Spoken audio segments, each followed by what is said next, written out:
welcome to the second day of Displacement Week that will be going on all this week. Tonight's event is the effects of gentrification on Chicago's communities.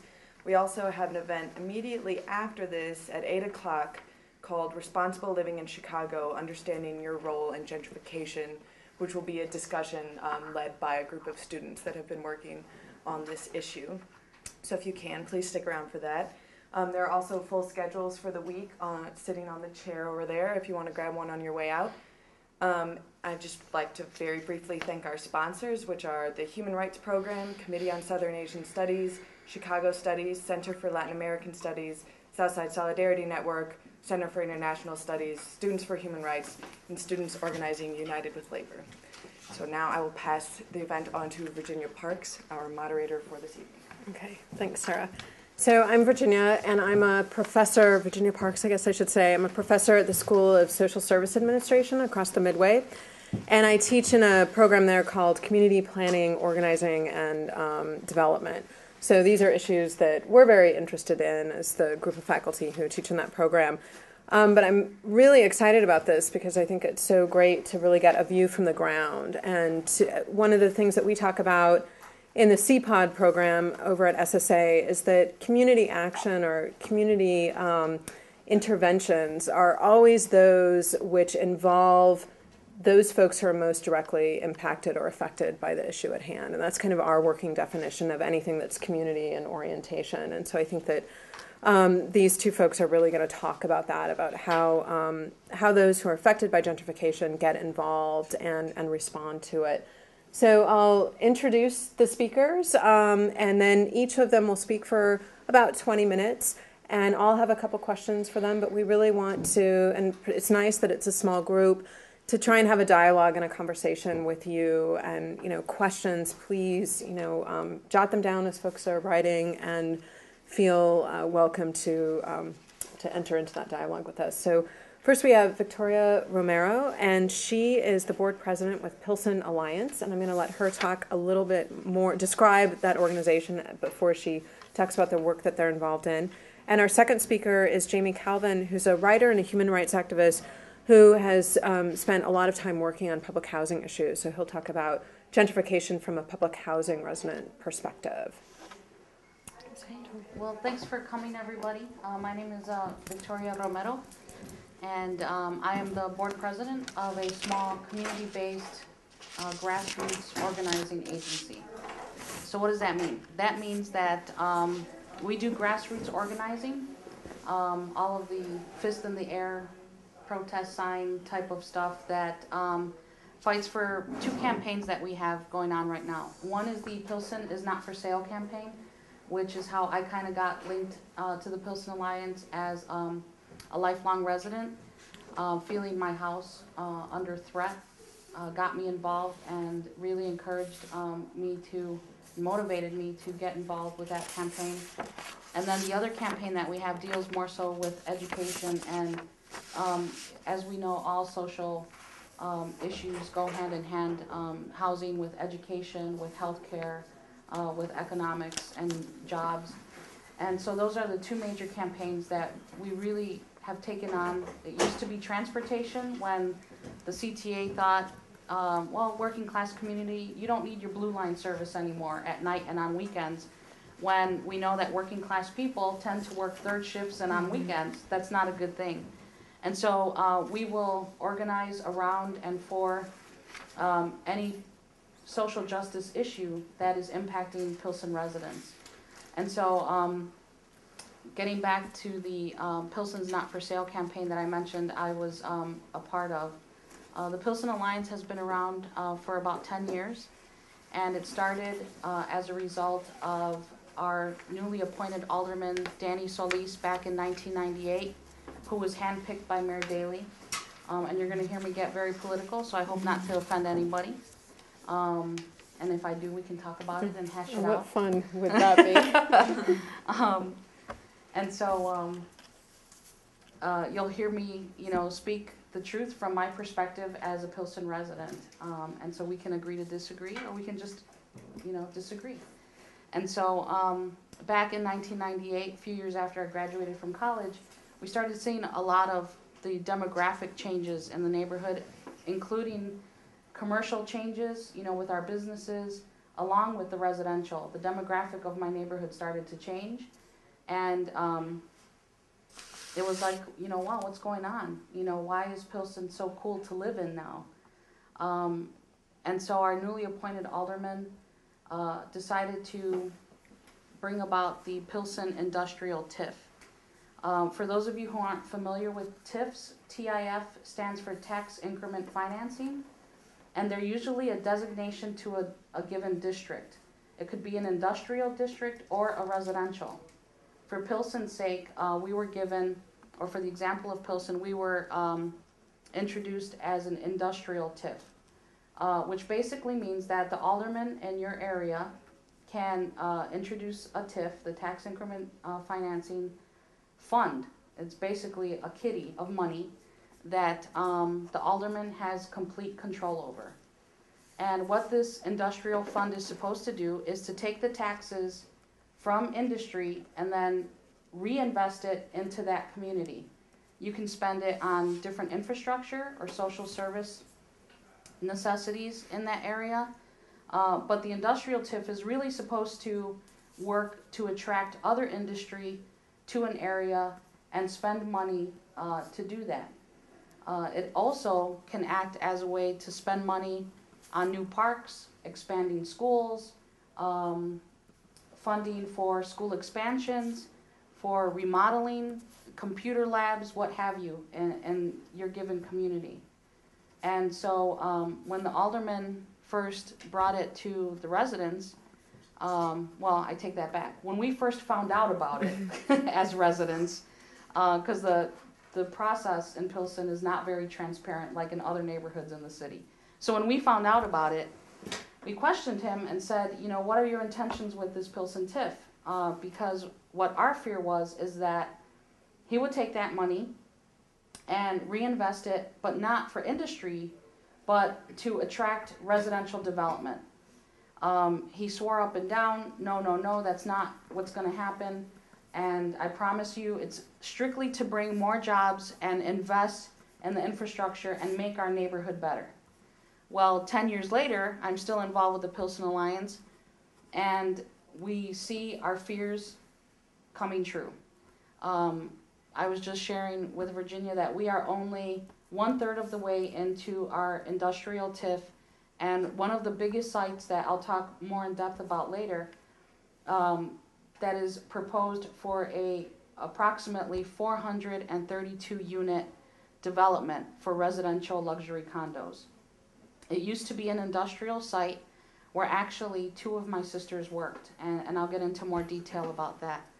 But that's the example of how things happen in Pilsen, as well as how things happen in Chicago in general, and why we need community organizing agencies like the Pilsen Alliance. And so that's what we do. We are not a social service agency. We are not strictly into housing. We do community organizing. So that means we do leadership development. We take the residents who feel voiceless and train them on how power dynamics work. And then we teach them and encourage them to know that we do have a voice, and that power not only belongs to people with money, but power is in the hands of the people, and that they have, or they should have, at least some say-so over their quality of life. And so we do that in a very grassroots organizing type of way. We don't necessarily follow, for those of you who are familiar with Saul Alinsky, he was an old school labor organizer. We find that the Alinsky model of organizing doesn't really work in the Latino community. The up in your face, agitate, I'm gonna scream and yell at you until I make you uncomfortable, doesn't work too well with Mexicans. We're just not bred that way, I guess. And so that agitation, manipulation doesn't really work. And so we're trying to find a nice balance of how to do community organizing with the Latino community, specifically with Mexicans, with Mexicanos in Pilsen. And so we're still learning what works and what doesn't. So on to the campaign, Pilsen's Not for Sale. I wanted to start with a little bit of personal historical background. I've lived in Pilsen all my life. Proud to say, all of my 36 years have been spent on the same exact block where I was born and raised and probably conceived.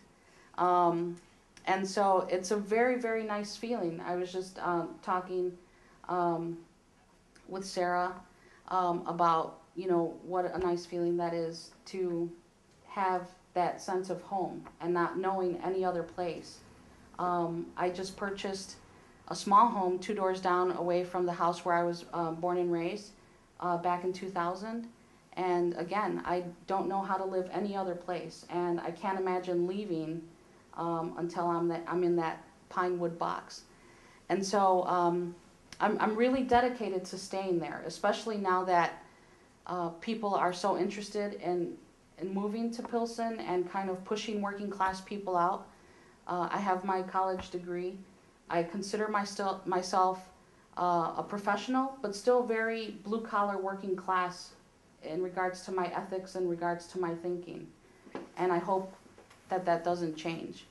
And so my commitment goes back to my family's history in Pilsen, because that's really where the foundation of my life is, and hopefully that's where my future will be as well.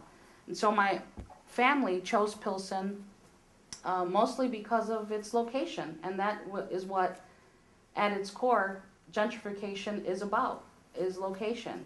It's about location and economics. It's about money. And for all of those reasons, my father chose to move our family to Pilsen because the majority of our family worked the steel mills in South Chicago. My father, on the other hand, was a bartender in the Chicago downtown hotels and restaurants. And so South Chicago wasn't that good of a commute for him, especially working that night shift. And so he talked about it with my mom and said, you know, this commute is just killing me, and I think we need to move closer to the downtown area. And he picked Pilsen. There were already a few sprinklings of Mexican families there, but he strictly remembers moving my mom there and going to get his shirts pressed for work at the local dry cleaning place, and they still had signs up in the window that says, we don't serve dogs or Mexicans. So my mom took one look at those signs and was like, where the heck did you bring me to live? Now, historically, Pilsen has always been a port of entry for immigrants. It was founded in the mid-1800s by Czechoslovakians and welcomed Slovaks, Irish, German, Polish, and Bohemian immigrants. And then later on, in right around the 1930s and 40s, started to see an influx of Mexicans. And it's been a Mexican port of entry since then, and it continues to be. The issue that we're seeing with gentrification is that one of the unfortunate side effects of gentrification is ethnic cleansing, and I'll talk more about that later on as well. And so our family was really, really happy there. Yes, absolutely, it had its, and continues to have its issues that every urban area, every urban inner city neighborhood has, of gangs, drugs, commercial sex work, all of the above. And we've seen it, graffiti, drive-by shootings, you name it, we probably have it. But in the bigger picture, it's a really nice place to live. And I invite all of you to come down and visit and grab a taco, you know, one of these weekends. And just look around. Look at the people. Do they look frightened? You know, to me, I don't think we live in fear.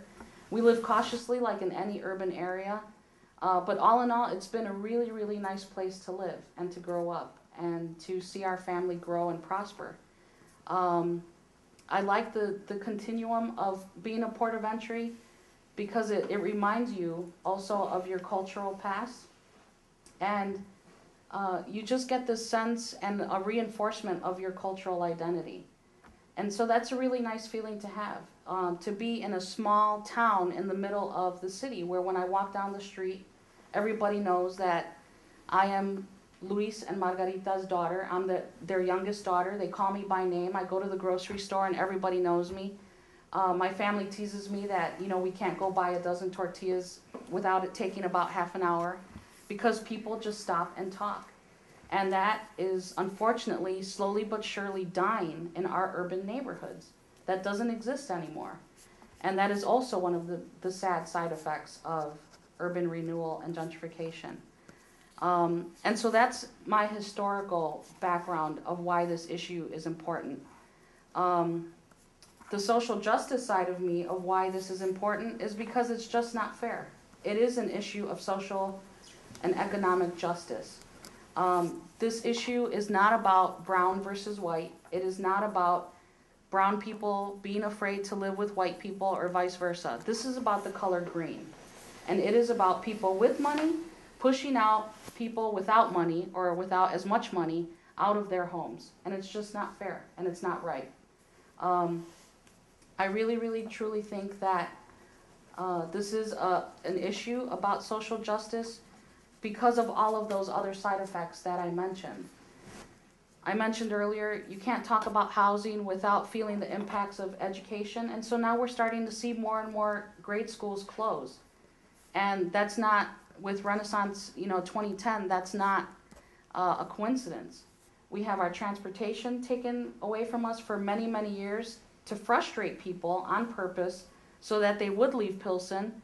And that same blue line that runs through Pilsen ran into Little Village, which is the other big Mexican neighborhood in Chicago that grosses the second most amount of money outside of the Magnificent Mile. And you're talking about cutting off a community at its knees when it comes to rail transportation. It just didn't make any sense. And so absolutely, I will be the first one to put out there as a woman of color that yes, this is also about culture and this is about race, but more importantly, it's about money. And so I don't want anybody to walk away with, the Pilsen is not for sale campaign is just about angry Mexicans keeping the white man out. That's not what this is about. It is about people who have been committed to their area and committed to their neighborhood having the right to stay if they want to. What we've been seeing lately with so many different things coming at us, like the Pilsen TIF, like with zoning, like with these new condo developments and condo conversions, is that people are getting pushed out many different ways. One way is that as a homeowner, I absolutely and definitely see my taxes increase every single assessment that we get. Some Pilsen residents in our last assessment, which we just received at the end of 2007, went up 150%. So we're talking, they used to pay $1,200 in taxes, are now paying up to $3,600 in taxes a year. And these are working class people. The second effect that it has is that when your taxes do go up that much, and a lot of the housing stock in Pilsen, because it was a working class community and continues to be, is there are a lot of 2, 3, and 4 flats. There aren't that many single family homes in Pilsen. So a lot of the buildings have more than 1 or 2 units. What happens is that when a building has their taxes raised, the landlord has to take it out on somebody. And usually that's the renter. And so people get displaced. Over 80% of the residents in Pilsen are renters. There aren't as many homeowners in Pilsen. And so the renters, unfortunately, are the first ones to get displaced a lot of times because they just can't afford the rents anymore. A good example is that on my block, which is the 1800 South block of Bishop Street, some of you may know it because of the infamous Cafe Jumping Bean right at the corner. So my mom and dad's house is at 1820 South Bishop, and then they have a 4-unit apartment building that they bought when I was about yay big. And my mom charges approximately for a 2-bedroom apartment about $600 a month. About 4 years ago, an industrial warehouse that laid abandoned for a good 8 years was just out of the blue. One day we heard pounding, we heard construction going on. So I walked outside and was like, what the heck is going on in the empty building? Well, lo and behold, it had been sold and they converted it to residential luxury. Now it's the Bishop Lofts apartment. So we have a nice new world gym on the first commercial floor, and then 22 luxury loft apartments up above. Their 2-bedroom apartment again, it's a luxury loft, goes for about $1,400 a month. So you have my mom's building at $600, and then the luxury lofts at about, you know, $1,200 to $1,400 for the 2 bedrooms. That's crazy. And so when you do an assessment, when the Cook County assessor comes around and looks at that building versus my mother's building, they're going to say, well, it should get assessed up, because you know they're not going to assess down. That's, you know, almost never going to happen. And so when they assess up, that means that my mother's taxes are going to go up on her rental property. And so you can either do one of 2 things. You're forced to condo-wise your multi-unit building, or you take the hit and you take it out on your renters.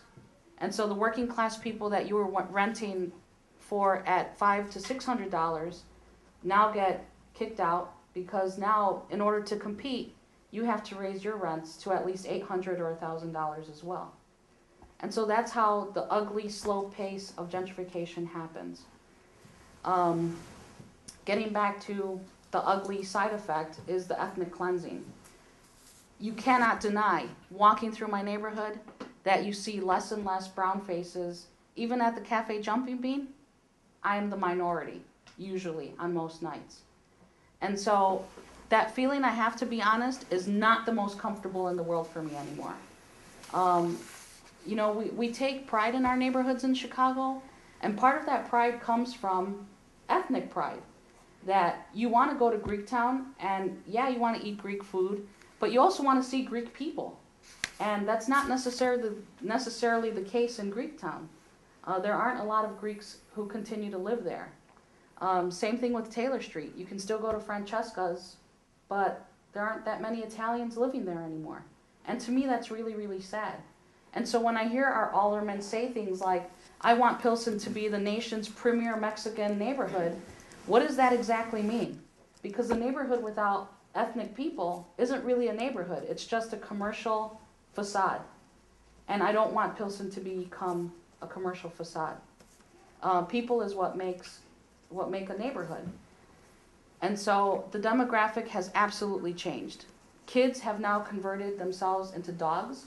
And so you see the need for more dog parks than you do for playgrounds. And to me, that's really sad as well. The other side effect attached to that is that because there aren't as many children in the area, schools are starting to close. And so we have seen already on the eastern side of Pilsen what the developer John Podmajersky likes to call the Pilsen Arts District. To me, it's just the eastern side of 18th Street. Is that a few elementary schools are already under the threat of being shut down for lack of students. And so that's another social issue. Where are those kids supposed to go? Are they supposed to go all the way to the western end of the neighborhood? But then the city also has the Renaissance 2010 answer is charter schools. And so now we're under, you know, the foot of the threat of being a bunch of chartered schools. And it's just one problem after the other. And so, does anyone have any questions up until now? Or need clarity or clarification on anything? Okay. So, 5 more minutes. 5 more? Mm-hmm. Okay. And so there were a few things that I wanted to talk about in regards to the factors that play into gentrification. I already talked about one, and that's location. If you historically look at the neighborhoods that have been gentrified, one is that they're usually, especially in Chicago, communities of color who live there. Starting with Wicker Park, Humboldt Park, Logan Square, Bucktown, Bronzeville, Pilsen, all communities of color. That's not a coincidence, folks. The other thing is price. Where can I go into a neighborhood, buy a building that is made well, cheap, flip it, turn it over, and make lots of money? Currently in the city of Chicago, on one city block, a person can literally become a millionaire on off of one city block. I can walk in, buy a 2 or 3 flat, maybe dump, $300,000 into it to rehab it, and then flip them as condos and become a millionaire overnight. That's if you have the money to do that, which many of the people in my neighborhood don't. The other thing that plays big into the issue of gentrification in the city of Chicago is zoning. The majority of working class neighborhoods in Chicago are overzoned. And zoning, I have, by hook or crook, unfortunately had to become an expert at zoning. That's more of the geographer's specialty. But zoning plays a big part because that is what makes a building susceptible to condo conversion or condo knockdown, brand new buildup. And zoning plays a big part because just like in Pilsen, the majority of the buildings are overzoned. So that means that, and I'll just give you an example, I don't expect all of you to understand this jargon, but the majority of the buildings in Pilsen are zoned in RS4, which means that you can build one floor down underneath street level, because again, Pilsen survived the Chicago fire, so the streets were built up after the Chicago fire, which means the majority, including my house, have at least one level, or what is known as our basement, under street level. What we call garden apartments, that means basement. So you're able to go one floor down and then 3 floors up. The number 4 is just a coincidence. It doesn't mean 4 flats. And so you're able to build 1 down, 3 on top, and tower over your neighbor's next door building if it's a small house like mine. So the zoning has a lot to do with it because a developer can come, knock down a small house like mine, and then build that new construction, and again, sell each flat for anywhere between $300,000 to $350,000. Some of them in my neighborhood are going as high as $450,000 for like a 2-bedroom or 3-bedroom duplex. And so again, the zoning has everything to do with this. We talked about the money issue. Where can I make the biggest bang for my buck? And so even on, I want to say, NBC's website last year, Pilsen was picked as one of the neighborhoods where you can flip it and make a buck, I think the issue was called. Pilsen was one of the most popular neighborhoods to do that in. And then the other thing that I already mentioned was a TIF. If the alderman has sole control over that TIF money, they can spend it however they want.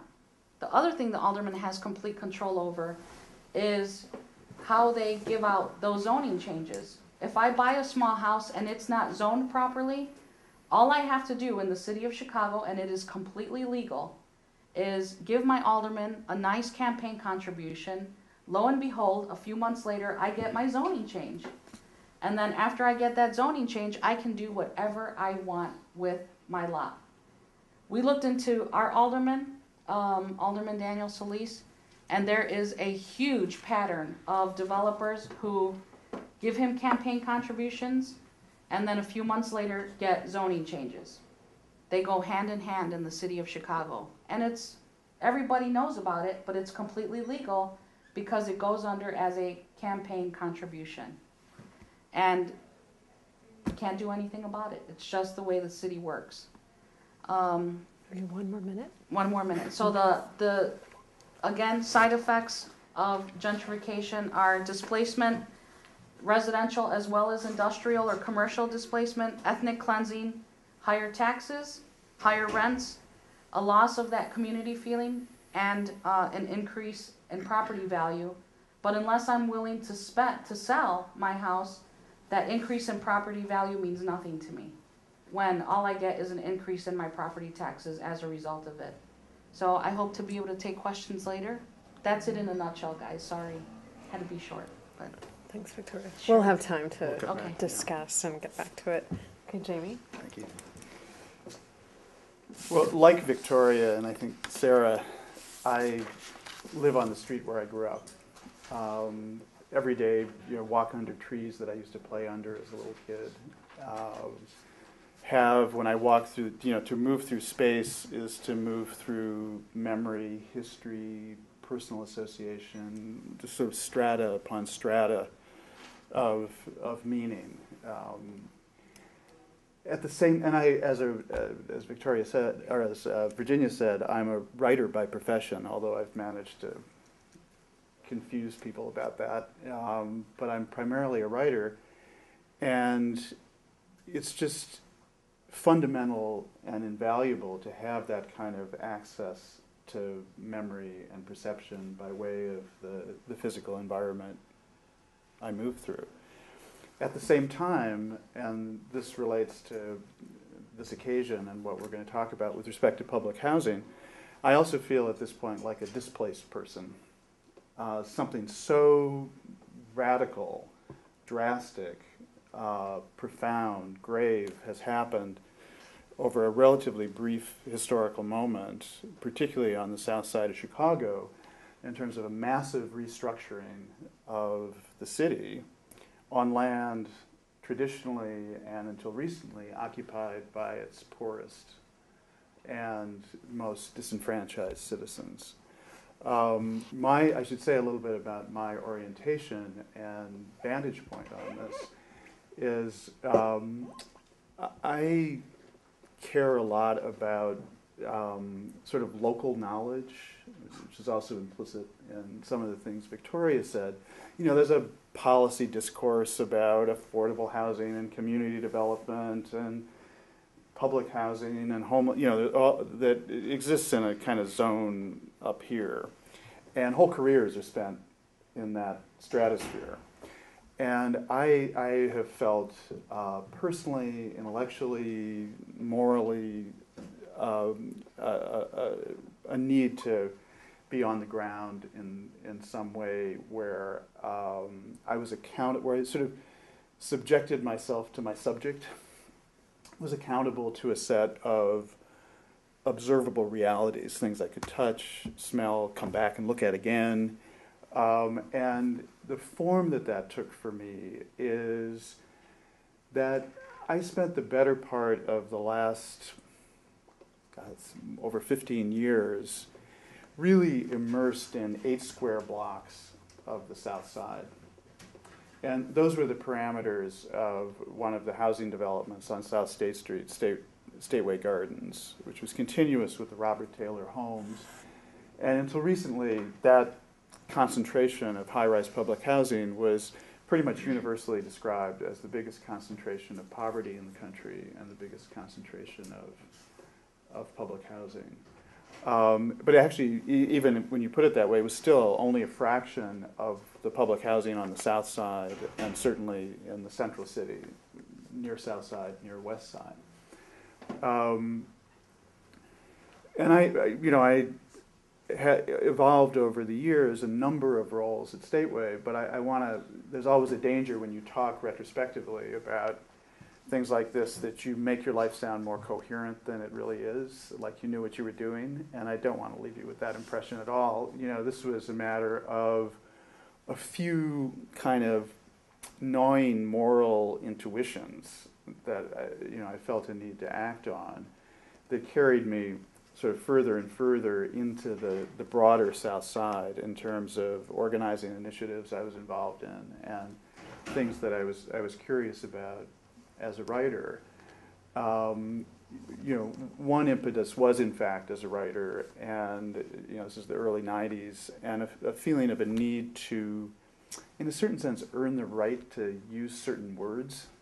Then and now, it seemed to me that the public discourse around issues of race, of violence, fundamental human rights issues was so abased. With just so many kind of words that had been used and abused so much that they'd kind of lost their meaning. So this was in part a reclamation project in terms of living and acting in a way so that you could, as I say, earn the right to use certain words and have a kind of resonance.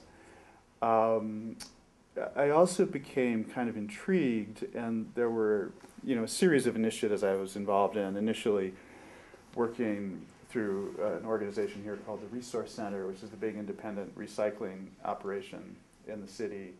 And we initiated a number of projects working with community groups, church groups, block clubs, to reclaim vacant lots in their neighborhoods around the South Side, make community gardens, make play areas for kids, simply clean them up. Sometimes it was an anti-violence strategy in terms of displacing antisocial activity, not so much by fronting the fellows off, but just moving into the space with other kinds of activity. And through that work, which was kind of volunteer venture, I kind of got more and more intrigued by the question of, well, let me step back and make the point in a different way. This was also the period, or coming out of the period of the great nonviolent revolution, or largely nonviolent revolutions in Central Europe, Czechoslovakia, Poland, elsewhere. And one of the ideas that came out of that, associated with people like Václav Havel and with Solidarity in Poland, was the notion of, instead of sort of wresting power from the state, generating power through civic society, so-called.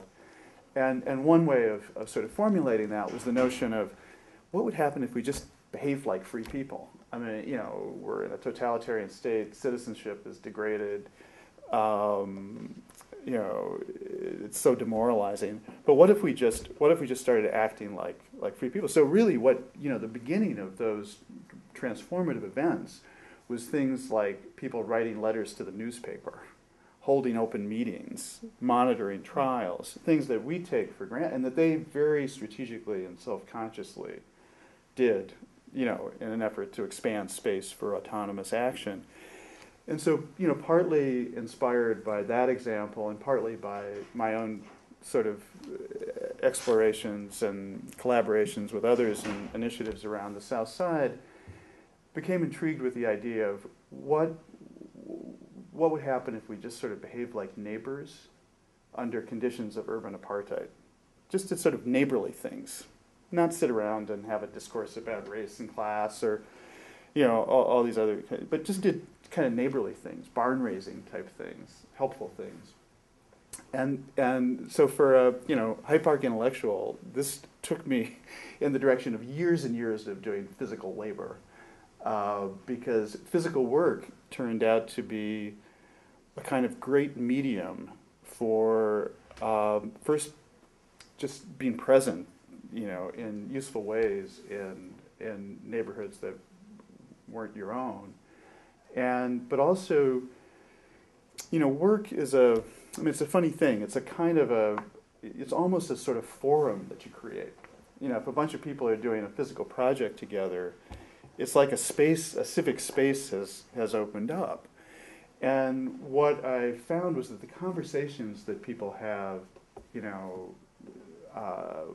leaning on a shovel at the end of a couple of hours of work, or over a glass of cold lemonade, or over, sharing a cigarette, those are very different conversations across social distances than you might have if we're going to get together in a church basement to talk about, issues that divide us or something. And so, I just sort of followed that trajectory where it led, and where it led ultimately was into hardcore high-rise public housing. And together with resident leadership there, I created an organization called the Neighborhood Conservation Corps that for most of its life was me and a bunch of guys out of the two gang nations, so-called, the Gangster Disciples and the Black Disciples in Stay Away and Robert Taylor. And it was meant to be a kind of form of nonviolent activism and a way of extricating these young men from the criminal economy, but continuing to have them be engaged in their neighborhoods. Often initiatives like this with an anti-violence flavor take the form of, or an anti-gang flavor, whatever, take the form of extracting guys, quarantining them from the friends of a lifetime, and we had a very different notion. The idea was that you could be, you didn't, participation in this program was not conditioned on overhauling your identity and becoming somebody else. You could be as black and as much a product of public housing. The only rules were not to hurt people and not to engage in certain criminal activity. I mean, the other thing about public housing back in that period was if we didn't break the law, 10 times a day, we didn't feel like we were doing our jobs, in that it was such a cockeyed system, this whole abandoned town. So we moved homeless people into the buildings. We did all sorts of things, but it was in the vein of the community kind of acting in its own interests and actually exploiting the conditions of abandonment. So, before this impetus, which I'll talk about in a minute, which gentrification doesn't quite describe because it ended in erasure and obliteration of whole communities and areas of the city, the fact that these places were abandoned and kind of cordoned off, and it was a kind of South African township form of law enforcement where they were contained. And in fact, they were allowed to be sort of vice zones. So this was a place anybody in the city who wanted to go buy drugs could just come off the expressway and buy them in these developments. That was also a weird sort of freedom. I mean, there were uses of abandonment. There was a space there, which I wish now, in retrospect, that we'd done more with for really, I think, creative kinds of organizing and self-help strategies. And so anyway, that was the zone in which I worked for a number of years. Became very immersed in the community, sort of known to everybody for obvious reasons. Treated as part of the resident leadership in terms of negotiating with HUD, CHA, the police, private developers, which I was involved in for a number of years. Some of you, and many of you perhaps, have heard the term the Plan for Transformation, which is the name that the city gave a set of policies for public housing change. And I used to joke in past years in print and in public forums that the name was really Orwellian, as in 1984, that the idea that the very bureaucracy and interests that could not provide security, maintenance, minimally decent housing was going to provide transformation seemed preposterous. I think the joke was really, I only realized later that the true joke was that as I saw how this thing unfolded, that the really Orwellian word was plan, because this was a very haphazard process. But, looking back, the word transformation really applies. I mean, sort of shockingly, it applies. And it's if I leave you with any thing to carry away and think about, I would hope it's to grapple with absence. To grapple with absence, because in a very short period, less than a decade, whole Soweto-like community, this world unto itself, so-called, was completely eliminated. And the degree to which, and I think it is, from big areas of the city, the elimination of high-rise public housing, which had come to be seen as sort of the inner circle of urban hell, the worst possible place that you could live, the source of all bad things. That was seen as a precondition for the sort of gentrification you were describing in another setting. But what it meant for these communities, whenever people use the word community, I used to know an old black Muslim organizer who he didn't quite say, whenever anybody says community, I reach for my gun, but it kind of had that flavor, that it's important to remember that when people use words like community, communities are defined by who they exclude as well as who they embrace. And so when those words are used in these, even though it sounds kind of nice, it's a word that makes us feel, I think you should always ask, who's in the community? And who's outside the boundaries of the community? Because that's actually the way a community defines itself, is by exclusion, by saying who's in and who's out. Well, people in public housing were out of the vision of the sort of recovery of the central city for the middle class, black, brown, white. It's not, it's not racialized at that level. And so, what happened to Stateway, what happened to Robert Taylor, what is in the last days of happening to Ida B. Wells, is that these places were obliterated and erased. And some of you may have heard me use this image in the past, but it was one of the most piercing things. Several years ago, at a point at which Stateway, now it's completely gone, completely obliterated.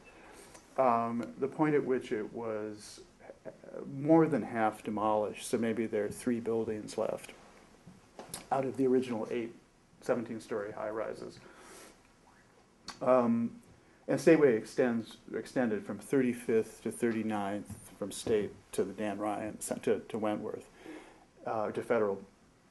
And so you have this once vital community, once bursting at the seams, now is increasingly like a refugee camp, with less than half occupied buildings, with all this the fields of demolition around it. And there appeared, I need to look back at my notes to capture this exactly, but there appeared at the corner of 35th and State, which is a very famous place in the history of the South Side in a variety of ways, sort of the heart of the old Black Belt. Never called Bronzeville. I mean, again, a marketing name when they decided to. But so there appeared this billboard that was put up by the developers of what is now called Park Boulevard. Because one of the ways in which you erase places is you rename them. The most telling instance of this is what was the I.W. Wells development. And as many of you may know, I.W. Wells was a fierce and heroic figure, a journalist, a human rights activist, an anti-lynching activist, above all, and most notably. So you have a development of long-standing, built during the Second World War, that's named after I.W. Wells. Now, as part of ethnic cleansing is not a word I use, but I think in this instance or phrase it applies. Now, the I.W. Wells homes, with generation upon generation of history, is called Oakwood Shores. It's called Oakwood Shores. And Stateway was renamed Park Boulevard. All these names are in the vein of Pleasantville. I mean, they all sound sort of like that. So this billboard appeared at 35th and State, and it was a montage of these photographic images. And everybody was racially ambiguous. That was the other thing. Everybody, and so that different shade. Maybe it's a tan. That kind of photography. And so there's an image of a little boy blowing a dried dandelion, and a grandfather with his arms draped around his grandson, a little girl held up in the air by strong, loving, protective arms. Lightly imposed on these images were a series of words, and I'll read them exactly as they appeared on the billboard: family, dreams, life, diversity, laughter, happiness, hope, fun, together, learning, independence, sharing, success. And then there were 4 words that were in a darker font and leapt out at you from this background of it. And those 4 words were a community coming soon. And I think there's a sense in which I came to think of it as the construction of a vacant lot. I mean, you have to create this blank slate. You have to construct that vacant lot. It's not just kind of what's left over. It's a really, really deliberate process of construction. So, as I say, I speak with some sense of displacement myself, and I was sort of an adopted member of the community and have a home and have, but I have friends all over the city from Stateway and similar environments who some are doing okay, some are not. In the same kind of mix. If a hurricane had hit, or Katrina, people respond in different ways. Sometimes a natural disaster releases in people qualities they didn't know they have and shakes them out of their routines. Sometimes people drown and sink. this had all the crudity of a natural disaster hitting this place. But everybody I know has a kind of grief. Even people who really had the strongest criticisms, wanted to get out. There's a kind of grief over the loss of the community relationships that now really are so dispersed and attenuated that people can't find themselves in it. And there's a vast sort of loneliness out there, altogether apart from other kinds of issues. When you separate people from their networks. So I guess what I'd like to do with whatever time we have, and hope to engage you in conversation, is to think a little bit about what there is to learn from this experience. And I don't want to sound too valedictorian or talking in the past tense, because we're trying to, people who care about these issues, trying to figure out how things go forward and what kind of organizing strategies are possible and how it might be possible to reframe the public discourse. But I think one thing that doesn't happen enough on the part of people who do this sort of work is that we actually reflect and reckon with our failures, with things we tried to do and that community that demonstrably didn't work. Everybody's trying to keep their organizations going and raise money and do this, and so there's always this tendency to gild the lily a little bit in terms of it. And I think I should just speak for myself, but I think it's a sentiment shared by a lot of people who worked for many years to, as Victoria put it, or not quite the same words, but to paraphrase, to see that people have, in the setting of public housing, have some say in what happens to the place where they live. Not that it's the only interest or that it's dispositive of every question, but they have some participation. Well, we really failed. I mean, we learned a lot. There were moments of, but we really failed. And I think it bears reflecting on that, why, what might be learned for the future, what for other housing activists, human rights activists, what lessons there might be. And I'm not sure how we do it on time. You're about up, maybe Okay. a minute. You're Okay. perfectly on time. Well, that's the question I would most like to come back to. And so let me close with the observation that, and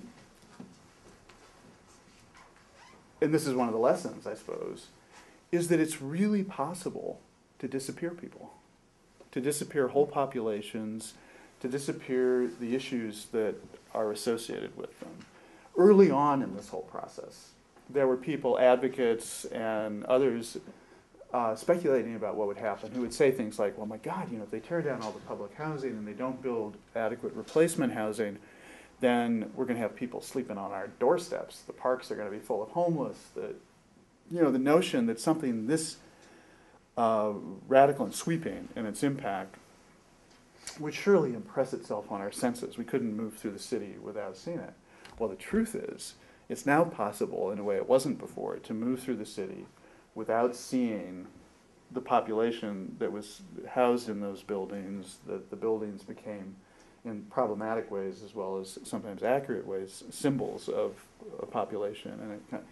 And so just one final image on that. I had for a number of years towards the end and through the demolition process, I had an office on the ground floor of one of the buildings at Stateway, in the midst of all the life of the community, drug dealers outside the door, and and I knew everybody in the building. I once thought of writing a book about that one building because I had so many stories associated with different people in the building. Once we were essentially expelled from the building along with the residents, and they closed it and began the demolition process, just as a sort of, it was a deeply personal exercise, but it was also a sort of literary effort to see if I could learn anything. I came back for over 6 months, 3 or 4 times a week, sometimes for hours at a time, to the demolition process, to kind of bear witness to the dismantling of the physical structure. Maybe just wrap it up. Yeah, I'll wrap it up right here. And so the point is, within weeks of that building being eliminated, within months of that building being eliminated, so we had the construction of a vacant lot. For me to stand on that lot, it required a major, sustained, focused, fierce act of imagination to remember what was there. For me, who had been immersed in this, it took a real effort. And I'm a trained observer, writer, rememberer. It took that, and so, you know, you can disappear people. You can disappear people, and you can disappear a whole set of issues, fundamental social justice and human rights issues associated with those folks, recede with them. Thank you. Thank you both. A lot of interesting stuff. I guess it is my charge to throw out a question, so I'll just throw out one, but then I want to turn it over to our audience. And I mean, it's maybe the obvious question, and maybe just to hear a little bit more specifically about the type of work that you two have been involved in. So the question is, what do we do, right? But I want to sort of pose that question within a particular framework. So what do we do in the sense of how do we mediate this tension between change, flux, migration, incredible immigration that's associated with that, and stasis, stability, and continuity? Because what I'm hearing from both of you is you both have these really, I would argue, particularly in the capitalist America of today, an unusual experience that you're able to live in the neighborhood that you grew up. Although God forbid I didn't want to. I fled. It's but an important freedom. But it's wonderful to hear. But still, how do you balance exclusion with inclusion as you go forward and thinking what you do? And just in Victoria, thinking about Pilsen and how it's changed, but we kind of want to freeze a moment. But how do you balance that tension of wanting to freeze a moment given that there are newcomers, and how do you think about that from a justice framework? And of course, I mean, the given is a capitalist society that privileges change and flux.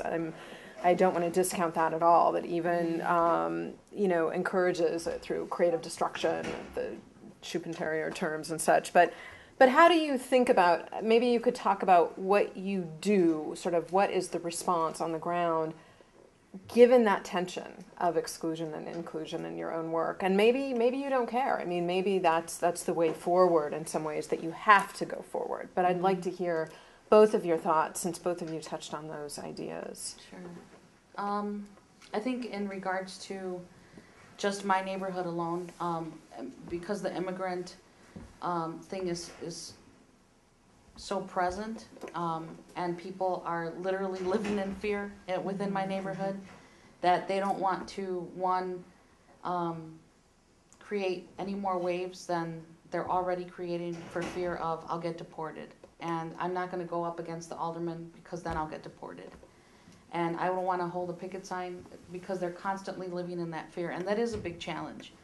The other big challenge is also using the electoral process when people can't even vote.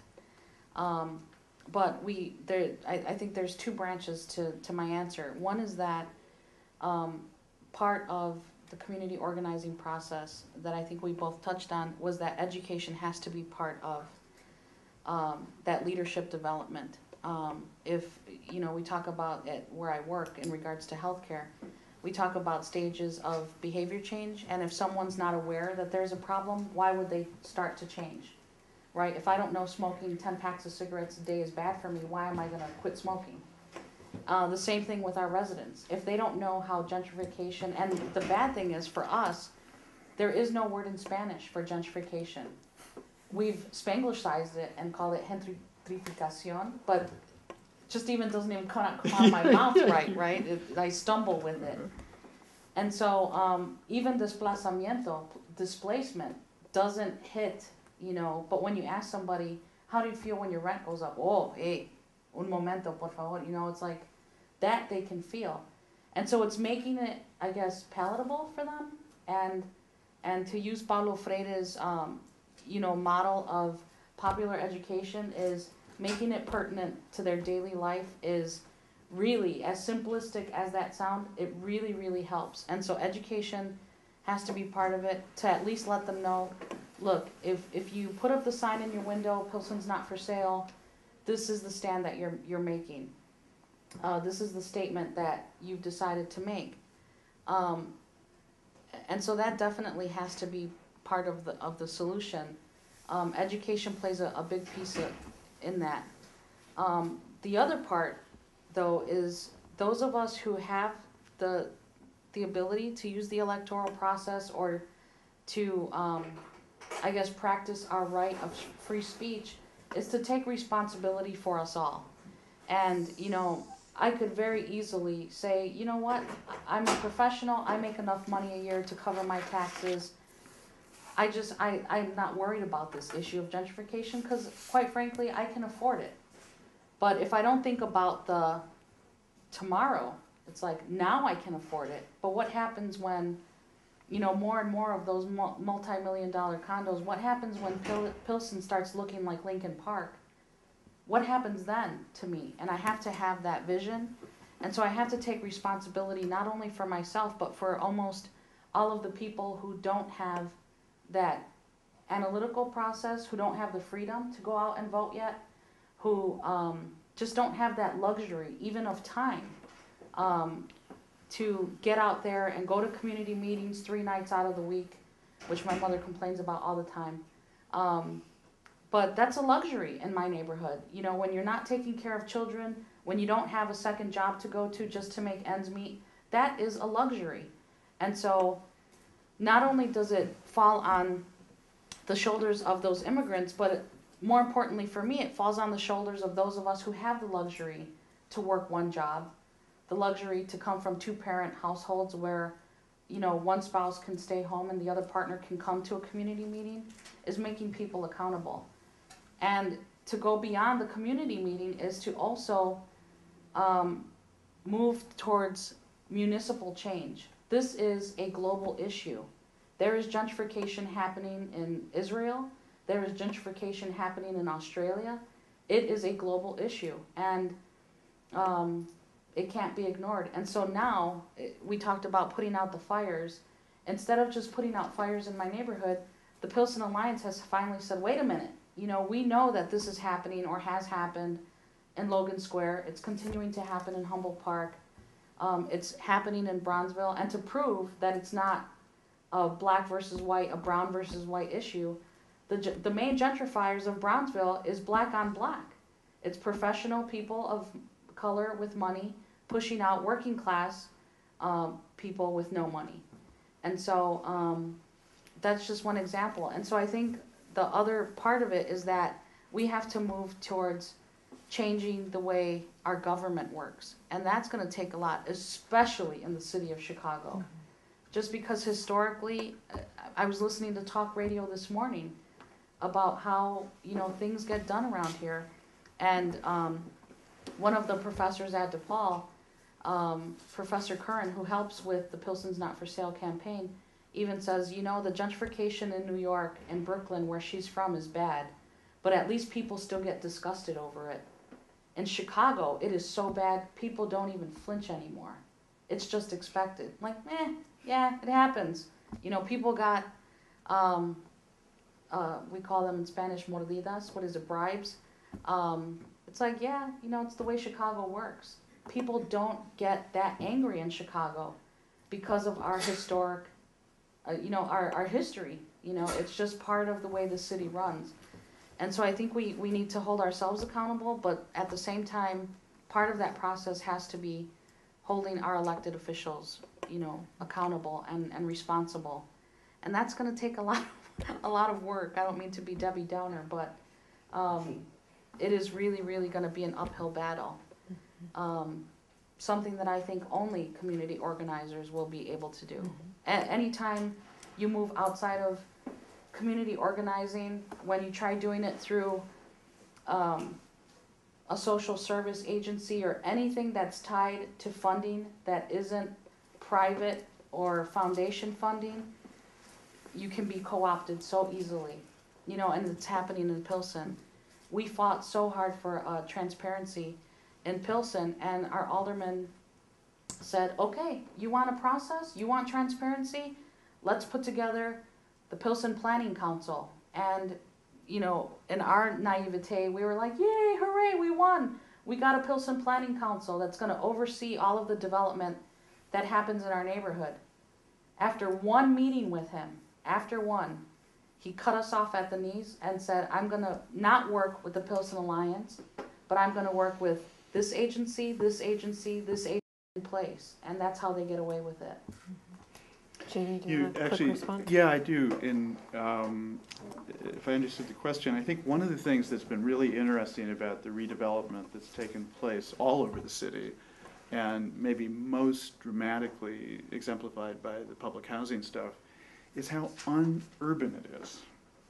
You know, we live in cities because we like a certain play of diversity, a certain edge to life, certain kinds of public space where we encounter, you know, otherness, where we go and have adventures, where we, you know, and there's been something just so anti-urban about this whole thing. And I think that's one place to where there might be some fruitful reflections about kind of what comes next. It's always struck me as a tremendous irony that, you know, public housing back in the day was one of the most urban and urbane places you could possibly go. I mean, really robust street life, people, as people like to say, meeting, greeting, and conversating, you know, just this sense of pleasure in public space. And one of the things that had, because, I think in part because of how the drug trade operates in poor neighborhoods, where it's at, I mean, people are selling drugs up and down the social strata all over the society in every setting, but in poor neighborhoods it's this kind of open air bazaar, and so, you know, part of what's happened is public space has come to be identified with this sort of activity. The reality was, even, you know, it was always described as up under the buildings, the sort of open air lobbies at Stateway where drugs were sold. That was only a small part of what was going on at any given time. You know, there was a true kind of village square that people enjoyed, they understood. It had a kind of refined etiquette in how people interacted.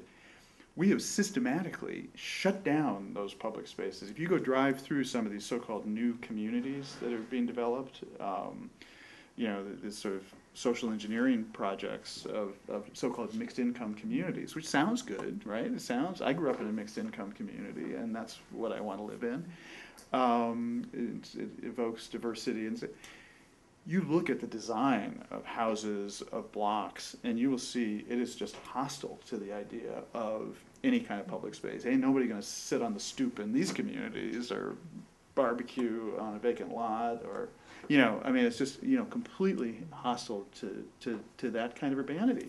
So, you know, I mean, on South State Street, even as these developments were reduced, you had a set of urban and urbane qualities that people who can afford to go off to Paris to enjoy, and they were completely not recognized, not valued. And that same mentality shapes the redevelopment of the city right now. So I think it's what my work evolved to, and I've written a lot in recent years about police issues, both within the law, in the sense of questionable policies in these neighborhoods, and outside the law in terms of abusive and rogue and corrupt policing. And part of what brought me there, having been concerned about the fate of this community in a development context, was the sense of the sort of interaction between law enforcement, particularly in the vein of the so-called war on drugs, and community development and development agendas. And I don't know, you know, Pilsen or Little Village that well, but I imagine there's some at least kindred kinds of things that go on. When they said that public housing was unviable and needed to be torn down, that wasn't about the housing stock. That was about the criminalization of these communities. These communities came to be perceived as criminal spaces. And you know, anything's better than this sort of logic of abandonment.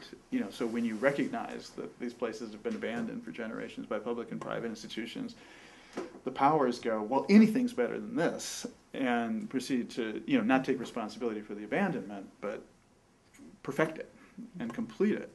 I mean, that's what happened in public housing. So I think there's fear of otherness, fear of crime permeates this area. And, you know, the way in which the city is being reconstructed, the rationalizations that are given for redevelopment in various areas, the subtext that may not be uttered but is known.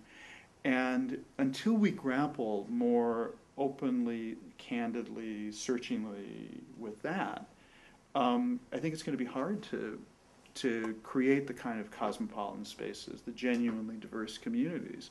And so the personal, you know, I mean, the thing that I feel with such grief is, you know, I mentioned before sitting in these negotiations. For a guy who hates meetings, I've been in so many negotiations over the years, always side by side with resident leaders, almost all women, who, I mean, in some instances for 2 decades, individual, you know, we're engaged in these meetings, negotiating in good faith as the rules were constantly changed and new players came on the scene, and what they were aspiring to, and, you know, what I tried in small ways to assist with, nobody was defending the status quo in public housing. You know, that's ridiculous when people put you in that box. They were aspiring to the renewal of their community, the reintegration of it into the city, and welcoming other people into their community. And not being proprietary. I mean, it becomes a different community as those interactions take place. That was the aspiration. What they got was obliteration. Thank you. I'm sorry. Sure, if you want to follow up, and then we'll open it up. Yeah, if I just can add to that about the, in the cultural sense, when we talked about that urbanization and that feel, we met with one developer who wanted to come and convert a warehouse that was being sold. It was the Lerner Box Building at 17th and Carpenter. They recycled cardboard boxes, and Mr. Lerner had owned it for years and years and years. It was there throughout, you know, our entire time in Pilsen, my family's entire time. And a few years ago, the son, who inherited his family business, decided, you know what, this is it. I don't want to have this business anymore. Cut his losses and decided to sell to Steve Lipe, who is one of the biggest, Lipe Development is one of the biggest developers in the Bucktown, Wicker Park area. And so Steve Lipe had a plan. Obviously, he and the alderman had already kind of under the, you know, table, backdoor, handshake, wink, wink type of agreement. And that's when we, you know, started causing all of this ruckus. And so Steve Lipe came and our first official Pilsen Planning Council, which, you know, again, we were cut off at the knees after one meeting. But the one meeting we did go to was with Steve Lipe, and he bought the Lerner Box Building and needed a zoning change because as the building stood and as it was zoned, he can only build, I want to say approximately 16 huge, kind of like box loft apartments or condos, and that would have skyrocketed the price to over $500,000 for each unit. However, if he got a zoning change through the alderman, he could make smaller units, thus making them more affordable. And so the first and only meeting that I had with him, I was a part of that meeting, was that we said, you know, the people here in Pilsen like living in Pilsen. Yes, we are culturally Mexican, but we know that we're not in Mexico. You need to make this building, if you are going to develop it, and which at that time the alderman was like his best buddy. And so we kind of knew that it was a done deal. You need to make this building feel more Pilsen. So he went back to the drawing board, hired a Mexican-American young woman who was going to be showing the units, probably paid her, you know, miserably compared to the other people on his staff. And then at a larger community meeting, where we embarrassed our alderman Steve Light came with another proposal, still for the same building, but instead of being called the Carpenter Street Lofts or whatever the name was, he renamed it Chantico Lofts. Chantico, the Aztec goddess of home and hearth. Now, it was There's a good sense of humor. could have been a coincidence that winter, when all of this happened, Starbucks made Chantico Mexican hot chocolate. And so I'm sure one of his brilliant staff members went into Starbucks for their afternoon coffee, saw Chantico, looked it up on the internet, probably Googled it, and here we had Chantico Lofts with, instead of the black original brand new windows, turned to red, because Mexicans, as we know, love the color red. These are his words. With Aztec hieroglyphs to make it more Pilsen, running up the side of the building, across the top, where he was going to have a beautiful garden overlooking the plaza, where you can then overlook a mural of the Virgin of Guadalupe, because now don't we all just love the Virgin of Guadalupe? That's how offensive these developers get in regards to culture, in regards to urbanizing their developments. It's just downright insulting. How, and that we're not even getting to the economics and the other issue of defining affordability that I wanted to mention was that one of the things we fight for is a redefinition of affordability. Because when you do, Chicago has an ordinance of any new development over a certain size, you have to have 15% of those units be part of a set-aside program where they are designated affordable. Well, the issue that we have with that as a community organizing agency is that affordability, the term that, or the definition that most politicians use in the city of Chicago, is based on the Cook County median income, not the Pilsen income, not the Stateway Garden income. It is the county. And so the median income in Pilsen as of the last census was approximately $28,000 a year. The county average income is $38,000. So you have a disparity of already $10,000 that you're playing with. That's a lot of money when you're talking about purchasing property. And so again, it goes back to all of these tricks of language. It's all about, I think, which is another strategy in the education of helping people find their voice, is explaining that affordable housing is different from low-income housing. That same developer, Steve Lipe, paid one of his staff people to go do outreach in the area and said, that Pilsen Alliance, they're fighting for low-income housing. Right now, the community is mostly Mexican, but do you want to live with poor blacks? Because that's what's going to happen if you listen to the Pilsen Alliance. We were appalled. I mean, that is just how rotten and dirty some of these developers are, pitting brown versus black, brown versus white, and do you really want to live? And they use the same thing. They're tearing down all those, ghettos. Where do you think they're going to go? The Pilsen Alliance is fighting to bring them here, next door to you. Do you want to live with all of those drug addicts and, hookers? And they just went on and on and on. And people believed it. People believed it. And so instead of siding with us, unfortunately, he won. He got his zoning change, and Chantico Lofts now sits at the corner of 17th and Carpenter. Ugly as sin. Ugly as sin. You couldn't pay me to live there. And yet, people are just falling over you can look them up on YouTube. They have, little video clips that people shot from the roof of Chantico Lofts. Ugly. Okay, so finally, questions here. Or comments, or... I have a question. Thank you both. First, we talked a lot about how to engage political institutions in terms of motivating change. Aldermen, we talked about the connections aldermen have to campaign donators, but I'm wondering how to approach something like the University of Chicago, which is a self-proclaimed neutral institution, but at the same time has very tense relationships with Hyde Park and is clearly expanding.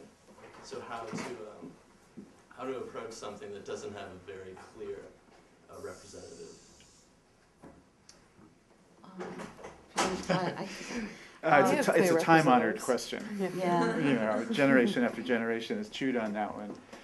And I'm not, I mean, there have been some notably successful efforts that have come out of the university, like STOP at Grove Park, which really, I mean, it's a broader sort of initiative, but it's got a significant representation of university students working with people in the neighborhood in a sustained, long-term, I think really highly intelligent organizing campaign.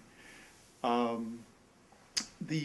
think, as students, one of the things that, I would urge on you is to really actively explore the larger sort of South Side and the larger ecology of the university. I'm not sure how it is now, and I think there's some signs it's improved marginally, but there's a whole sort of socialization process when people come to this university in how they think about the city, but particularly the immediate South Side neighborhoods, that seems to me pretty miseducating and problematic. And it's driven again by concerns about safety and about crime, and I wouldn't want to minimize those things. I'm not, but to bring the point I was making in a larger way to bear on the university, I mean, I think one of the problems is any set of social propositions that you can infuse with people's fears about their own safety become very persuasive and cogent, even if they're preposterous. They become very, I mean, if if looking at people, someone you love, at your children, if you associate a certain set of themes with threats to their safety, and so working, kind of insisting on seeing things with your own eyes, and just moving out from the university in small steps to kind of map and develop a sense of what's around you. Because I think part of what's engendered is a monolithic notion of the South Side, this huge, contiguous African-American thing, as if it were one community. Well, it's not. It's as variegated as any other part of the city in terms of what's there. And the more you can engage at intensely practical levels, I mean, I think, I said something before about abandonment and the sort of logic of abandonment, and I think there's also something that happens. I mean, I'm trying to figure out now how to write about the Cook County health crisis, the crisis around the Cook County medical services, and it seems to me to have some parallels to this. When a set of social issues are described in kind of monolithic terms, Terry Peterson, the recently resigned CEO of the Public Housing Authority, used to love to talk about 30 years of failure. Public housing is 30 years of policy failure. I mean, there's always in the passive voice. It's nobody who, actually did that failing. It's just sort of this monolithic thing. That voice in public discourse is always the voice of power. If you hear Victoria talk out of her experience, it's about all these, it's this block, this building, this occasion, this need, this, and so I think part of being effective diagnostically in looking for areas where you can intervene, and that, has both practical and rhetorical significance, because the intervention may also have larger public meanings, is to disaggregate that monolith, and to really look at public housing, it wasn't 30 years of failure, it was a mass of discrete areas of neglect, abandonment, corruption, incompetence, misunderstanding of something fundamental, but it was all these different things. And to be effective in contending with that, you need to kind of disaggregate it and be intensely practical in where you engage.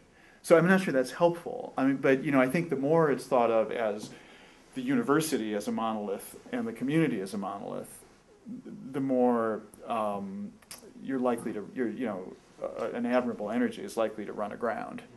But if you can break it down, and the university is not a monolith either. There are a lot of different interests, a lot of different players, a lot of different things going on. Mm-hmm. Anyway, that would be at least a way of thinking, although it's not an adequate answer to your question. I think in regards to my personal experience, one is that having my education at DePaul in one of the most gentrified areas of the city, and then living in the shadow of UIC, we can definitely have a love-hate relationship with universities. The hate, obviously, is that a lot of the first wave gentrifiers are usually students surrounding those universities. The love part, though, that I was actually talking about with Virginia is that research and academia can really play a huge part in validating grassroots organizing. It really, really can. And I was telling her about how DePaul, even though, again, one of the biggest gentrifier institutions in Lincoln Park, has really helped by supporting our efforts with, you know, plain geography, urban geography. We're working very closely with 2 urban geographers from DePaul to map, and we couldn't have done it without them and their students. It would have taken us a lifetime to do what they've been able to do in 3 years. And it seems like a long time, but really, I mean, I remember when this campaign first started, and they started their project, but they have been able to go and map every single city lot in Pilsen from east to west, as far east as Canalport, as far west as Western, from the river at Cermak Avenue all the way to 16th, where it butts up literally against UIC, and be able to map the susceptible lots that are at risk for condo conversion, how they're used, how they're zoned, whether or not the owner of that house lives there or is an off-site renter. I mean, so many things that we were able to track. And so that's the beauty of academia, is that they definitely have a lot to gain in doing this type of research in a neighborhood like mine and using it as a guinea pig. But by the same token, so do we. Because the next time we go to City Hall, it's not just the fist waving, the picket sign waving. It's, here, we have this report that lets us know we're not crazy and that you are. And, you know, that greed is what this is all about. And so that's the beautiful part of that relationship, that, yeah, you know, and if you ask, honestly, if you ask that first wave of students or that first wave of gentrifiers, they don't view themselves as gentrifiers. They really, really don't. A lot of the people, mostly non-Latino, who come and live in Pilsen want to live there sincerely because, 1, it's cheap, and 2, they think living in an ethnic neighborhood is really cool. They like getting, you know, midnight burritos as much as I do. And so they really don't consider themselves the bad guy, because in essence, they're not yuppies because they're students. So they're not professionals yet. But they are able, when you stack 2 or 3 students in one apartment, able to pay far more than 2 or 3 immigrants. And so if you ask them at the grocery store, hey buddy, are you a gentrifier? Not me. You know, it's like they don't view themselves that way, but they are, by definition. And so the intent isn't there. And I think we can use that when and if people like me and agencies like the Pilsen Alliance use that to our advantage, when we finally take a time out from putting out all the fires and realize that there is potential to draw these people in and really make them part of the community. And to look past the us and them. I haven't personally gotten past that us and them part yet. I'm working on it. But once we do, it's going to be a really, really beautiful relationship that we create. And that's what I want to, you know, if those of you who live in this area or you know it's gentrifying, own your gentrification-ness, but then take the step further and become part of that community. Start saying hello to people. That was one of the biggest gripes I had about that building down my block with the World Gym on the front, is that no one ever said hello to me. And after living in a neighborhood for 36 years where I can't walk to the corner without a, yo, Vicky, and a wave, that really was culture shock for me. And I would force people to come out and walk their little dogs. I'd step in front of them and be like, hi, my name's Vicky, I'm your neighbor. Welcome to the block. They didn't know what to do.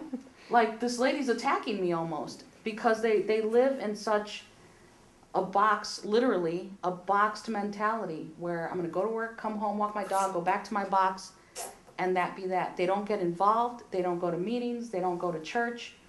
You know, they go to the grocery store and back, and that's it. They're not involved whatsoever. And I'm sure many of them that I've said hi to more than 10 times still don't know my name. You know, but I know, I make it a point to know their name. I'll learn their dog's name. That's the key. Yeah. And, you know, I saw a guy the other day, and I was just like, hey, Jim, how's it going? Oh, hi, Bolo. And he's like, you remembered my dog's name. And I'm like, yeah, that's what being part of this neighborhood is about. And it blew him out of the water. Just blew him. He's like, how do you know my dog's name? Did you see the dog walker? And I said, no, remember we met several times now. And it was just like that sense of community, you know, that inclusion part of that definition is so not on their map yet. And so make a conscious decision to really become part of that neighborhood. I just want to add one comment to this. I mean, which you probably all know, but you know, power works in very mundane ways, particularly in universities. And just to, I think that this is so relevant, particularly what Jamie said. You know, the film You Are Here, which students made, at my school, the powers that be would not allow that to be shown during orientation. That's a point of power, right? I mean, that becomes, it may seem mundane, it may not seem like the fun campaign, but that should be a campaign, right? You insist that that film gets shown because it's very easy. Oh, we don't have time during orientation. We can't, you know, we're not, and students dropped it. Right, Yeah. but that becomes these moments of where you can really interface with the university and force, if not change, at least a discussion of some sort. You know, if I could just add briefly to that, I mean, I can imagine it doesn't feel that way as a student, and particularly as an undergraduate, and maybe even less as a graduate student in this university, but that you have a kind of power vis-a-vis the university. But when you know, as we have spent much of your life beating your head against things like the Public Housing Authority and the police department and things, you realize that universities actually are institutions that are very responsive, sometimes almost pathetically so, you know, at the administrative level to certain kinds of stimuli and pressures. And I'm not an Alinsky type organizer either. I'm congenitally polite, but I do like to get under people's skin, you know, as a reporter and human rights documenter, and kind of force bureaucracies to push back because of what you learn in doing that. Universities are so vulnerable to that because they're dedicated to evidence. You know, I mean, that you in a way it's harder for a university to blow you off if you've got good information that you're presenting than it is for certain government agencies to do. And so don't underestimate, and they care about appearances, and there are all these different constituencies you can work with, from, you know, trustees, faculty, staff, students, prospective students, depending on the nature of the issue. And this is a perfect example. I mean, there is something that could have, I mean, sometimes it's a very small, concrete, particular thing that provides, and more often than not it is, that provides an opening for larger kinds of questions to be ventilated and then carried forward in a public discourse. So I think it's, you know, I mean, I appreciate Virginia's addendum to what I was saying. I mean, look for those occasions. Look for those occasions. I mean, that's how this stuff works, you know, in terms of organizing, raising issues, reframing kind of tired and familiar discourse. There's something tired and familiar about the back and forth about the university and Woodlawn, the university in North Kenwood, Oakland. If you see ways of freshening that so that it becomes interesting for people and engaging and think aboutable, you know, something you can really think about creatively, that's a big deal. Maybe two more questions, and then we should finish so that we have time for people to go to the next event. But a question here, and then a question over there. Both of you began speaking about growing up on the same block and living where you live now and feeling that emotional connection. And I feel like in that way made an emotional appeal to us as the audience, you know, an appeal to authenticity, an appeal to emotion and memory. And I'm just wondering if sometimes you wonder and Victoria, you were just speaking about the man with the dog and sort of answering what I'm getting at, but wonder if it's just a matter of temperament and taste, this gentrification business, that some people, you know, strive for stability, strive for a salary, and strive to move to the suburbs, strive to move into a loft. You know, me, myself, I've lived in 5 states and I'm only 22. And, like, that's my background, and I may not have that endemic knowledge of growing up on the street, and I'm wondering, thank you for sharing that story, but I'm wondering if there are members also of your own community who maybe really don't get it when, you know, they don't really see what's so special about it, about the neighborhood and keeping it the same. Can I take a quick cut at that? Sure, Because I think you have something substantial to say about it. I have less, but I think, you know, there are cities all over the world, you know, great European cities, where you can reinvent yourself, disappear, come from, you know, elsewhere. I mean, one of the great things about cities is that they allow for that kind of redefinition. You're not defined by your village. You're not defined by your clan. You have the opportunity. There are forms of mobility. There are forms of imaginative and personal freedom of every sort, you know, of a personal nature. And I don't think anything, you know, I should speak for myself, but, you know, I don't think I was being prescriptive so much in noting my own attachment to place. But there's something very different about this city, and even relative to New York, this city is dramatic in terms of the regular recycling of neighborhoods, of people's places, in ways that only serve a certain set of development interests, you know, or largely serve that. I mean, that, you know, you have great cities with everything that cities offer in terms of housing, in terms of cultural and civic life, in terms of the full human menu that you were evoking, all the different things people might care about, different ways they would want to live, that don't, you know, tear it down all the time, every 30 years or so, for so people can make money on both the demolition and the rebuilding.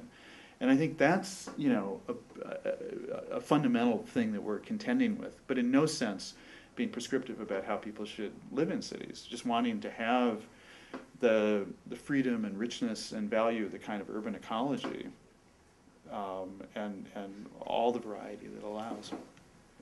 And I was basically, fundamentally, it boils down to that money issue as well, that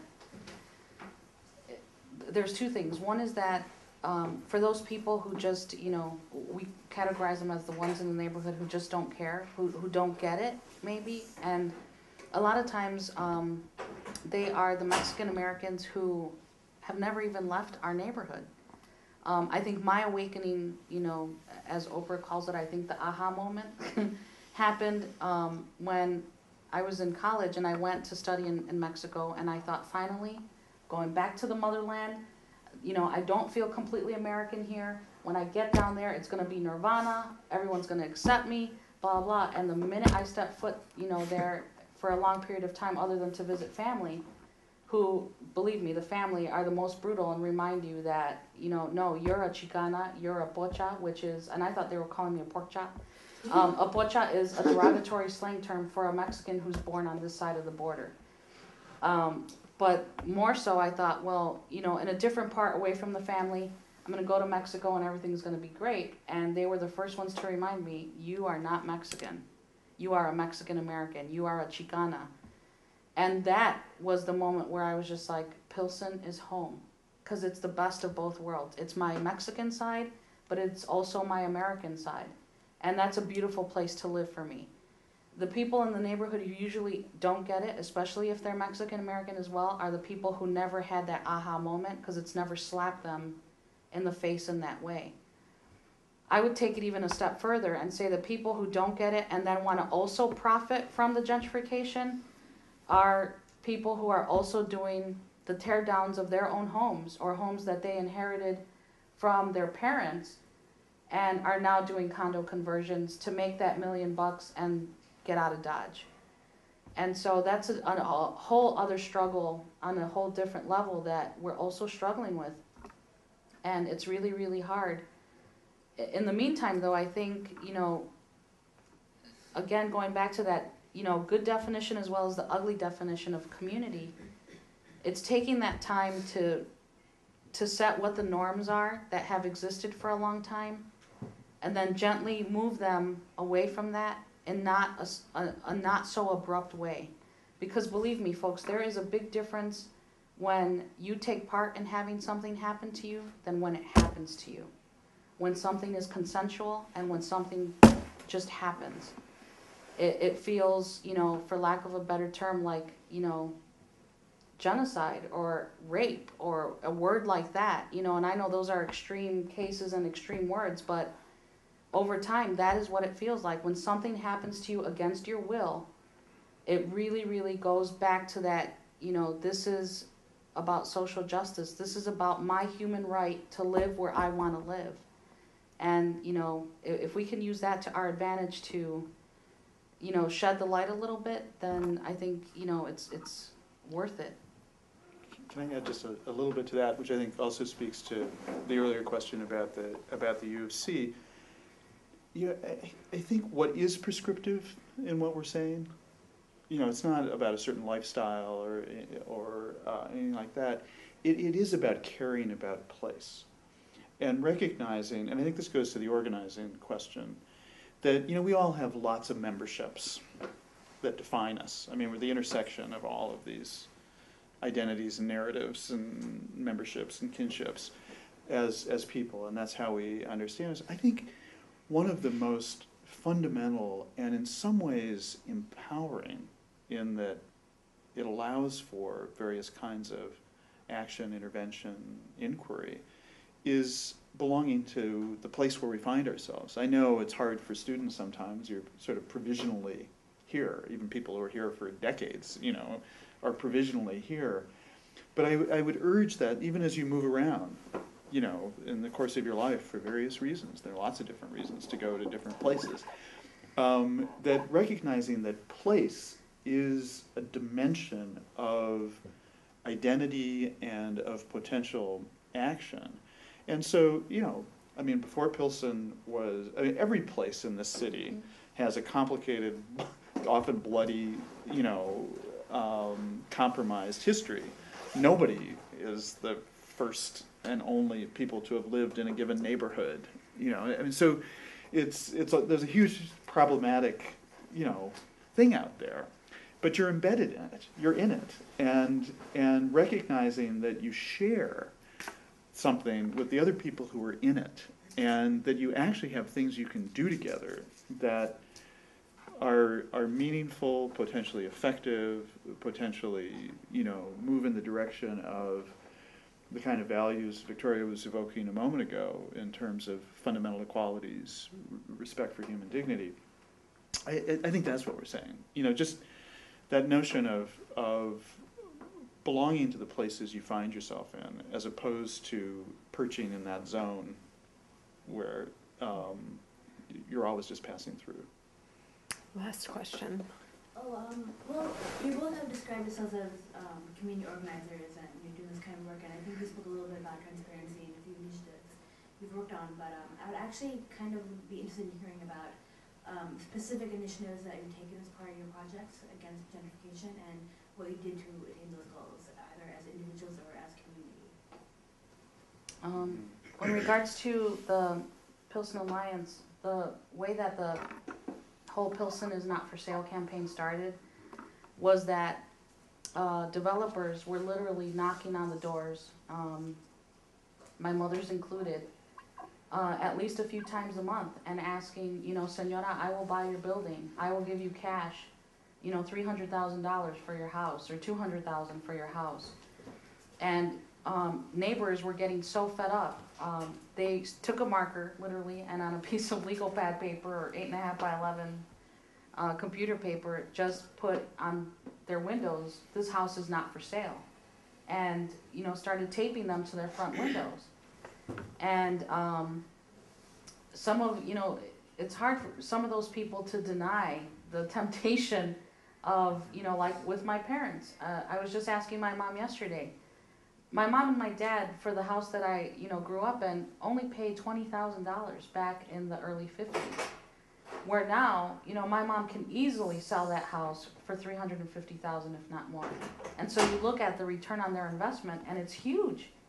And so when you have that kind of offer, and then you can take that money and go to another area like Brighton Park, McKinley Park, the Midway area, Cicero or Berwyn, the new Mexican Mecca. It's like with a yard, which a lot of buildings in Pilsen don't have, and a front lawn, which a lot of buildings in Pilsen don't have, and live in a nicer neighborhood, why wouldn't they take it? And you know what they're not knowing, and the part they're missing is it's worth $350,000 now. In a few more years, it'll be worth a lot more. And you can use that money, that equity in the building, to do things like pay for your kids' college education, reinvest it and become even wealthier without having to get rid of your home. Those are the things that we're still not talking about in my neighborhood, unfortunately. But the campaign came about because of those, you know, just that raw reaction that neighbors had. And so we created, you know what, people are getting fed up. We should let developers know that Pilsen is not for sale. And so we came up with that slogan. And so one of the initiatives that we have working in conjunction with DePaul was the mapping, using urban geography to find the susceptible spots, which warehouses especially, because those are hot, you know, for those timber lofts and condo conversions. But then also looking at things like zoning, which I never, at the beginning of this campaign back in 2003, would ever have imagined knowing as much as I know about zoning. You know, my brain doesn't function that way. You know, I'm more of the social worker type. And you just have to learn about these things, and you have to, you know, the community organizing now takes so much more, I think, intellect, you know, I guess, and we're a new breed of community organizers who are also educated, who are, you know, able to use research just as much to disprove things as well as to prove things just as much as, you know, aldermen and government entities and, you know, community-based agencies can. And so that's how that campaign got started, was just a gut reaction that people had because they were fed up. And we do the protests, we do marches down at City Hall during, you know, the Department of Development and Planning meetings. We've gone and testified. Believe me, I've been ridiculed, scolded, finger wagged by, you know, Alderman Bernie Stone and, you know, Nateris and all of those. That's a badge of That's honor. quite a peer. Yeah. You know, and so that's the type of grassroots organizing that we do. But also we're taking it a step further in building leadership to let the people in the community know that they have a voice. And so we send them to leadership training so that they understand power dynamics. Because especially with the immigrant community, you talk to them about, you know, power means, you know, organized people and organized money, and they're like, huh? What is, you know, that, again, going back to that Alinsky definition of power, they don't get that, you know, and so again, it's taking it and applying it to their lives over and over and over again. And so that's how those campaigns have come about. But we're moving more towards not just a Pilsen perspective, but also being involved in a citywide campaign against, you know, this development. Because it's the condoization of Chicago. Everything looks the same, I agree. You know, and people, especially ethnic people, like in my neighborhood, Mexicans know that we're not in Mexico, like I stated earlier. You know, they wanted to change Harrison Park to Zapata Park after Emiliano Zapata, and we were the first ones to be like, no, we're not, you know, in Mexico. We love our heritage, but we live in Pilsen. We know what the history of Pilsen is about, and that goes back to what you asked, is honoring that history. It would be an insult to change Pilsen's name, an insult to change Harrison Park's name, just like they took away and stripped the honor of Ida B. Wells, and just makes things and places and events disappear, and it wouldn't be right. And so I think the majority of the people in the neighborhood honor that historical, you know, past. So I'm sorry to follow up, but I mean, you mentioned earlier that your style of community organizing wasn't very aggressive, it's very kind of passive, and I was wondering, what kind of, how successful these leadership trainings, protests, or these smarting moves you made, how successful have they been in anything that you've done? They've been really successful because people who wouldn't have stepped up and spoken up, especially down at city council, it was usually loudmouths like me, who, I know what my rights are. I know, what to do in case I get arrested. I know what the procedures are. But when you take, a senora who's usually taking care of her kids at home, and then she starts feeling the power and her voice, and again, our struggle is mostly women. It's not a coincidence either, that the majority of the women in our campaign are housewives. They have, again, that luxury to be able to come to community meetings, and they're gonna fight. And we use that to our advantage. Being head of household, especially in the Mexican community, usually the title is given to the man, but the woman does all the work. And we use that to our advantage in the sense that family is also very important, and so is that sense of community. What are they gonna do to protect their community? And then that's when they turn into the female lion. Like, you're not gonna touch my community, you're not gonna hurt my kids, you're not gonna displace us. And that, more than anything, works versus the, senora, you have to go in there and agitate, manipulate, action, action, action. That means nothing to them. And so again, it's when they feel that their personal hogar, which means household, is threatened, that they will step up and they will become the fastest community organizer you've ever seen. And so that works a lot better than the old style community organizing models that we've seen in the past. So we just have literally a minute and a half. So maybe also, Victoria, if you have a few minutes that you could answer some of these questions afterwards, Sure. but maybe Jamie. Well, I'll be very brief because I actually don't describe myself as a community organizer. Oh, sorry. I mean, I never know what to call myself, and the press never knows what to call me. But I mean, it's often used as a term, and it's always made me uncomfortable for a bunch of different reasons. And I think I also was clear that I feel like we mostly failed, and I think I don't feel that. I mean, I think there's a dignity in that, in what we tried to do, and I think there are important things that can be learned from it.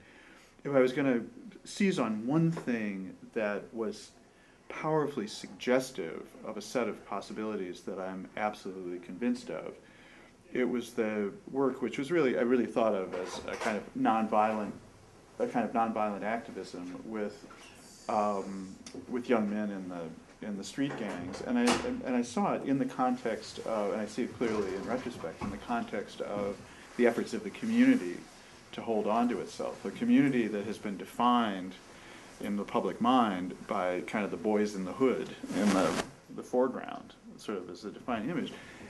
To the extent that you can flip that image, and I mean, it's very powerful. So we had guys some of whom were, had been warlords in the gangs, and they came from two different gangs. So it was this multinational. The gangs are called nations. So this kind of multinational organization. Guys who used to shoot at each other, working side by side, doing things like planting 50, 60 trees. We've all been uprooted since, but planted throughout stateway gardens.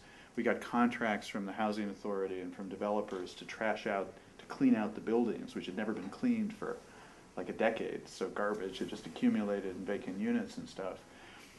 There was incredible. I mean, that was so contributed to the morale of the community in terms of its sense of itself. And also just altered perception. I mean, people at the press, people would come and just be blown away to see these tough guys who had gotten very good at planting big trees and cared about it. And while doing that work, because it got a fair amount of publicity, and because I was such a recognizable presence on South State Street, because of the way I look, I could not go anywhere on the South Side without being approached by guys in the gangs and the criminal economy asking for jobs. And these were jobs swinging sledgehammers, digging holes for trees that, paid, we started at $7.50 an hour, and a foreman got $12 an hour. So it completely gave the lie to the perception of guys, living large on the drug trade. this was very attractive as an alternative. And so that was a glimpse of something that if it had taken hold on a broader scale, I think would have altered perceptions, contributed to a kind of leadership development, had an impact. Thank you. We have to vacate the room, but thank you very much for joining me in.